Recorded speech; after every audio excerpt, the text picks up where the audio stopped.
সৌম্য সরকারের ডেলিভারিতে ব্যাট ছোঁয়ালেন টম লাথাম। টম লাথামের ব্যাট ছুঁয়ে বল গেল উইকেটের পেছনে লিটন দাসের গ্লাভসে। বলটা লিটনের গ্লাভসে যাওয়ার আগে গ্রাউন্ড স্পর্শ করেছিল কিনা সেটা নিয়ে নিশ্চিত নয় অনফিল্ড দুই আম্পায়ার রিচার্ড ইলিংওয়ার্থ ও গাজী সোহেল।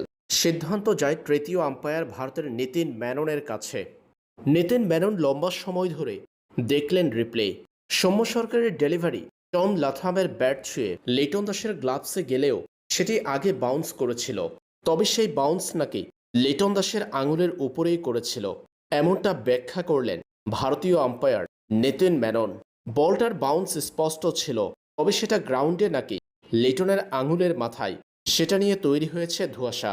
শেষ পর্যন্ত টম লাথামকে আউট ঘোষণা করলেন ভারতীয় আম্পায়ার নিতিন মেনন।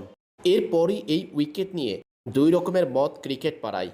কেউ বলছে সঠিক সিদ্ধান্ত দিয়েছেন তৃতীয় আম্পায়ার, কেউ বা বলছেন টম লাথামের সাথে হয়েছে অন্যায়।